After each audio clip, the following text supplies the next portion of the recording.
beleza? Para quem não me conhece, meu nome é Joás de Belascuz Oliveira e na aula de hoje nós vamos tratar de um tema anatômico muito importante, que é a vascularização abdominal. Vou deixar aí 5 segundinhos para vocês darem já um like nesse vídeo, porque se no fim da aula vocês não gostarem da aula, pelo menos vocês já curtiram.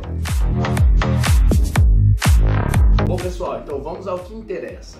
A nossa aula então será lecionada em português, porém a nomenclatura utilizada para nossa aula será a nomenclatura em espanhol, ok? Porque o objetivo do nosso canal então é ajudar os alunos brasileiros que saem do país para vir estudar medicina no exterior, nos países da América Latina, e aí tem que se adaptar logo de cara no seu primeiro ano com um novo idioma que é o espanhol. Então vamos lá. Aula em português, porém nomenclatura será em espanhol, tanto que não diferencia tanto da utilizada no Brasil, ok? Mas, bora lá, vamos ao que interessa. Vamos começar a nossa aula de vascularização abdominal, falando de aorta abdominal. A aorta abdominal é um órgão que se inicia a nível de T12, 12ª vértebra torácica, quando passa pelo hiato aórtico, que é um hiato que nós temos no músculo diafragma. Termina a nível de L4, se bifurcando no que seriam suas duas ramas terminais, que são as artérias ilíacas comum ou primitivas, direita e esquerda. Durante todo esse trajeto nós vamos observar que a artéria aorta abdominal dá ramos colaterais, então ela vai soltando ramos colaterais, e estes ramos colaterais nós dividimos em duas categorias inicialmente, que são os seus ramos parietais e os seus ramos viscerais. Começando pelos ramos parietais, quais seriam estes ramos parietais da nossa aorta abdominal? O primeiro ramo parietal que nós temos ainda a nível de T12, sai a ambos lados, certo? E nós vamos denominar esta artéria então de artéria subfrênica. Depois nós temos as artérias lumbares. Estas artérias lumbares, nós temos 4 artérias lumbares que são ramas diretas da nossa aorta abdominal. Então nós temos a primeira lumbar, segunda lumbar, terceira lumbar e quarta lumbar, que são ramos diretos da aorta abdominal. E por último, como rama parietal, nós temos então a nossa artéria sacra média, ok? E a sacra média sai da cara posterior da aorta, antes da sua bifurcação, e ela continua descendendo na parte média do osso sacro, por isso denominada assim sacra média. E aí nós observamos que a quinta lumbar, ela vai sair então da nossa artéria sacra média. Então a quinta lumbar é a rama da artéria sacra média, ok? Os ramos viscerais que nós temos, primeiro destes ramos seria também a nível de T12, ou 12ª vértebra torácica, obviamente, cara anterior da aorta abdominal. Então nós vamos ter aqui da cara anterior, a nível vertebral de T12, o seu primeiro ramo que nós chamamos de tronco celíaco, certo? E o tronco celíaco tem 3 artérias importantes, que seriam a primeira artéria, que nós chamamos aqui de, vamos falar um macetezinho, S da sadia. Parece um S da sadia, né? Dá para escrever sadia deitado aqui. E esta artéria nós chamamos então de artéria gástrica esquerda. Depois, nós temos uma artéria que vai lá para o baço, chamada de artéria esplênica.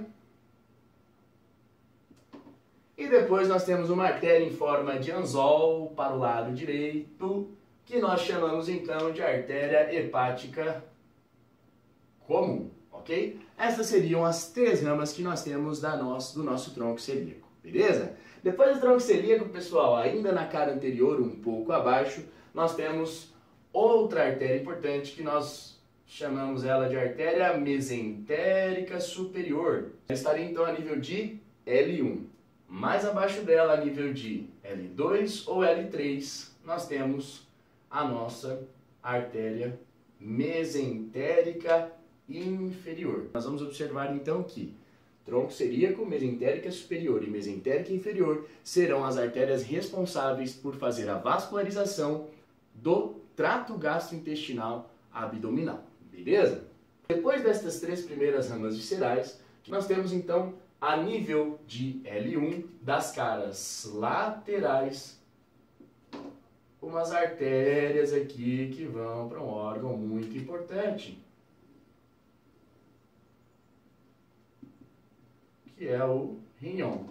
Então, estas são as artérias renais, sendo que a artéria renal direita teria uma maior longitude, obviamente, porque a nossa aorta está mais à esquerda em relação à linha média, ok? E acima do que seria o rinhão, nós temos uma glândula muito importante, que é a glândula, então, suprarrenal. E aí nós vamos observar que as artérias suprarrenais ou capsulares médias também são ramas diretas do que seria a nossa aorta abdominal. Para a gente finalizar as ramas da aorta abdominal, também próximo à L1 da cara anterior, a ambos lados, nós temos a saída de umas artérias que vão descender até as gônadas, tanto masculina quanto feminina, e estas artérias, então, nós chamamos de artérias gonadais, que no homem vai ser chamada, então, de artéria testicular e na mulher vai ser chamada de artéria ovária. Para aproveitar essa imagem, o que é sempre pergunta de prova em anatomia, seria a vascularização da nossa glândula suprarrenal. A capsular inferior, muito fácil, está aqui, ó, provém da artéria renal. Então, a artéria capsular inferior é a rama da artéria renal. E a capsular superior? Muito fácil também, está ali, quem está acima é a artéria subfrênica, então provém da nossa artéria subfrênica, certo? Lembrando que a artéria capsular superior e capsular inferior não tem nada a ver com rama de aorta abdominal. A aorta abdominal tem como rama somente a capsular média, certo? Estamos somente aproveitando essa imagem para falar dessa importante vascularização da glândula suprarrenal. Beleza?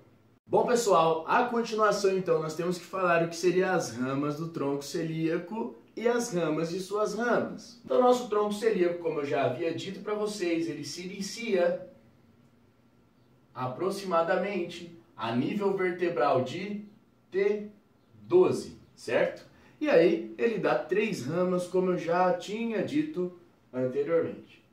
A primeira rama é o S da sadia, que vem aqui para a curvatura menor do estômago.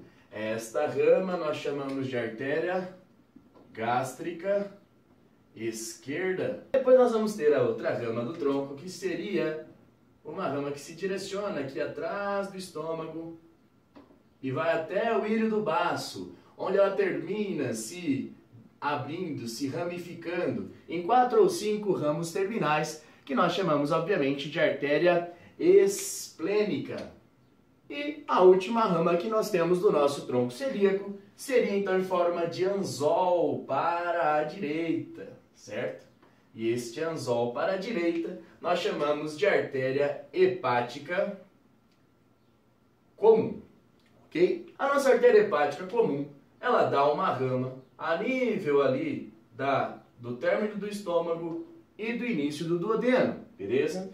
Essa rama descende aqui, e essa rama então é chamada de artéria gastroduodenal. E a hepática comum, após dar esta rama, ela troca de nome e passa a ser chamada então hepática própria. Aí a nossa hepática própria dá uma raminha, que é o outro S da sadia do nosso desenho, que vem e se anastomosa com a artéria gástrica esquerda, formando o que seria o arco vascular da curvatura menor do estômago. Esta artéria, então, nós chamamos de artéria gástrica direita. Depois, a nossa artéria hepática própria dá uma rama importante que vai vascularizar o que seria a nossa vesícula biliar. Essa artéria nós chamamos então de artéria cística e termina se bifurcando a nível do íleo hepático em 2 artérias hepáticas, que é a artéria hepática direita e a nossa artéria hepática esquerda. Bom, tem um macetezinho rápido aqui, importante, que nós já temos que gravar, falando de estômago. O arco vascular da curvatura menor do estômago está formado por 2 artérias, gástrica esquerda e gástrica direita, beleza? E o arco vascular da curvatura maior são formadas por outras artérias, obviamente, que vão ser ramas aqui indiretas do nosso tronco celíaco.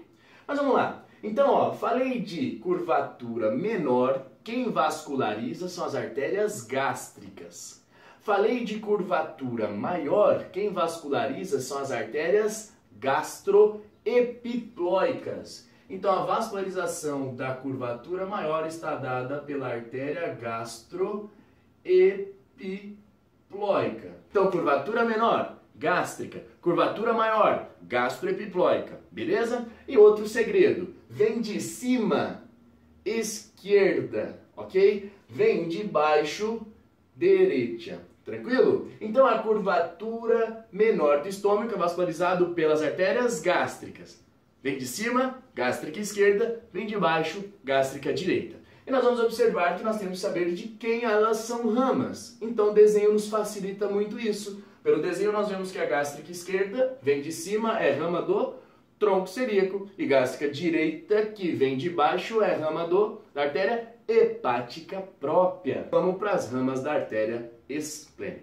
A artéria esplênica tem como ramas, se nós observarmos, ela passa atrás do estômago. E o pâncreas, ele passa também atrás do estômago, ele tem a cabeça pancreática, íntimo contato com o duodeno, e esse órgão se prolonga até o ilho do baço. Então ele, vamos dizer assim, meio que vai junto aí na mesma direção que a nossa artéria esplênica. Ou seja, é óbvio que as artérias esplênicas, então, vão dar ramas pancreáticas para ir vascularizando este órgão até a chegada dele no ilho esplênico, obviamente que no seu borde superior.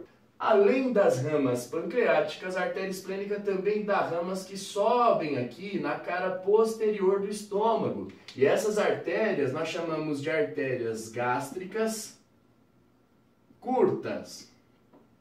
Aí antes ainda de se terminar com as suas ramas terminais, 4 ou 5 artérias esplênicas, nós observamos que a artéria esplênica ela dá uma última rama importante, pessoal, olha só, que vem para a curvatura maior do estômago e vasculariza por cima a curvatura maior do estômago. Então, se é curvatura menor, qual é a artéria? Gástrica. Curvatura maior, qual é a artéria? Gastroepiploica. Se vem de baixo, direita. Essa está vindo de cima, então a artéria esplênica dá como rama a artéria gastroepiploica esquerda. Beleza? Muito bem. E aí terminamos o que seria a nossa artéria esplênica. A nossa artéria gastroduodenal continua aqui, dá uma rama que vem para o estômago e vai se anastomosar com essa que acabamos de falar, que é a gastroepiploica esquerda. Então essa rama da gastroduodenal é a gastroepiploica direita, pessoal. Por quê? Está indo para a curvatura maior do estômago, é gastroepiploica, e está vindo de baixo. Então gastroepiploica direita. Antes da gastroepiploica direita, a nossa artéria dá uma rama aqui colateral que nós chamamos de artéria pancreato-duodenal superior posterior. Aí você fala, poxa vida, o tamanho desse nome, não vou gravar, não, calma galera. Qual o segredo? Olha só, aqui eu desenhei tal pâncreas e duodeno, eu já disse a vocês que a cabeça pancreática tem íntima relação com o duodeno. Tudo que a gente falar então de duodeno, a gente vai falar de cabeça de pâncreas. Tudo que a gente falar de cabeça de pâncreas, a gente também fala de duodeno. Então, as artérias que vão vascularizar essa região são juntas. Então tá lá, artéria pancreática, cabeça do pâncreas, duodenal superior, porque vem de cima, posterior, obviamente, porque elas vão para trás. E a última terminal aqui, então, seria da gastroduodenal, seria a artéria pancreato-duodenal superior anterior, ok? Então, observando essa imagem, a gastroduodenal apresenta uma rama colateral e duas ramas terminais. A colateral é a pancreato-duodenal superior posterior e as duas terminais seriam pancreato-duodenal superior anterior e gastroepiploica direita. E aí nós terminamos o que seriam as nossas ramas do tronco celíaco, beleza?